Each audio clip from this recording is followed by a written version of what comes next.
दोस्तों एक बार फिर आप सभी का बहुत बहुत स्वागत है हमारे YouTube channel full job update में। दोस्तों आज के इस वीडियो में हम आपको बताएंगे डीजीपी क्या होता है, डीजीपी कैसे बने, डीजीपी का फुल फॉर्म क्या होता है, डीजीपी को कितनी सैलरी मिलती है, इस पद के लिए क्या योग्यता चाहिए और डीजीपी के क्या कार्य होते हैं। इस संबंध में आपको पूरी जानकारी देंगे। जानने के लिए वीडियो पूरा देखिएगा अंत तक। पसंद आए तो लाइक करें, शेयर करें और इसी तरह की रोचक जानकारियों के लिए हमारे चैनल फुल जॉब अपडेट को सब्सक्राइब करें। तो चलिए बिना देर की शुरू करते हैं आज का ये वीडियो और आपको देते हैं आगे की जानकारी। डीजीपी का पद पुलिस विभाग का एक बहुत बड़ा पद होता है। ये पद केवल एक आईपीएस किया हुआ व्यक्ति ही हासिल कर सकता है, इसलिए ये पुलिस विभाग में एक सम्मानित पद है। एक डीजीपी को अपने क्षेत्र में बहुत से अधिकार प्राप्त होते हैं। वह अपने अधिकारों का प्रयोग करके अपने क्षेत्र की कानून व्यवस्था को देखता है। डीजीपी को हिंदी में पुलिस महानिदेशक कहा जाता है। पुलिस विभाग का ये अंतिम और शीर्ष पद होता है। इस विभाग में डीजीपी से बड़ा कोई पद नहीं होता है। प्रत्येक राज्य में केवल एक या सबसे अधिक 4 ऐसे पद होते हैं।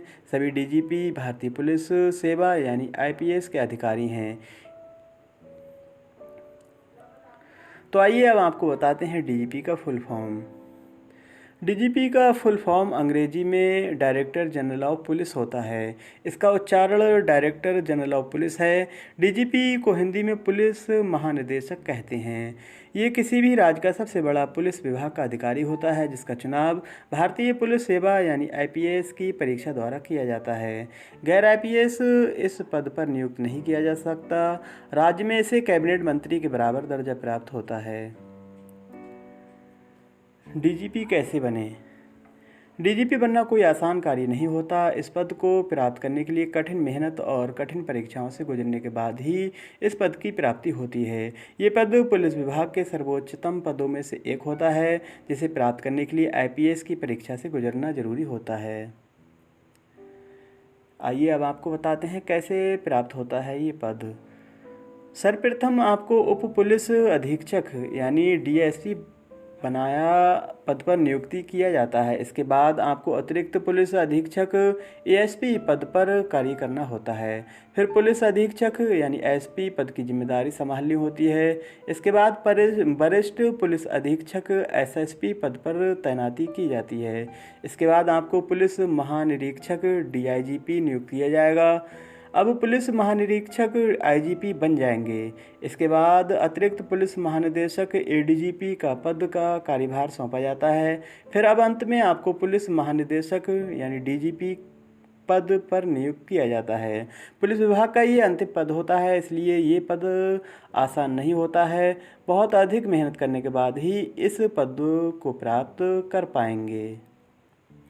डीजीपी के लिए परीक्षा। डीजीपी बनने के लिए आपको यूपीएससी यानी कि संघ लोक सेवा आयोग द्वारा आयोजित कराई जाने वाली सिविल सर्विसेज की परीक्षा में भाग लेना होता है। यदि आप इस परीक्षा में पास हो जाते हैं तो आप आईपीएस अधिकारी बन जाते हैं और फिर प्रमोशन के बाद आप डीजीपी यानी कि पुलिस महानिदेशक पद पर पहुंच सकेंगे। डीजीपी पद के लिए क्या योग्यता चाहिए, इस बारे में भी हम आपको जानकारी दे देते हैं। यूपीएससी यानी कि संघ लोक सेवा आयोग के एग्ज़ाम देने के लिए अभ्यर्थी को कम से कम ग्रेजुएट पास होना जरूरी होता है। यदि आपकी शैक्षिक योग्यता कम है तो आप इस पद के लिए आवेदन नहीं कर पाएंगे। डीजीपी के लिए आयु सीमा। डीजीपी पद की परीक्षा के लिए आयु सीमा 21 वर्ष से 32 वर्ष तक निर्धारित की गई है। आरक्षित वर्ग को नियमानुसार छूट प्रदान की जाती है। आइए अब आपको बताते हैं डीजीपी को कितनी सैलरी मिलती है। 7वें वेतन आयोग के बाद से पुलिस महानिदेशक की सैलरी 56,100 से 2,25,000 रुपये प्लस ग्रेड पे प्रति माह तक प्रदान की जाती है।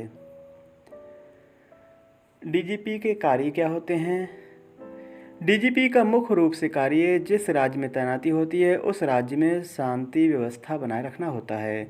प्रदेश के सभी जिलों में कानून व्यवस्था को नियंत्रण में रखना होता है। राज्य सरकार के साथ प्रदेश में मिलकर राज्य के कार्यों को आगे बढ़ाना होता है। राज्य के पूरे पुलिस डिपार्टमेंट को अपने नियंत्रण में रखने के साथ साथ पुलिस कर्मियों का जिलेवार प्रबंधन करने की जिम्मेदारी डीजीपी के अनुसार किया जाता है।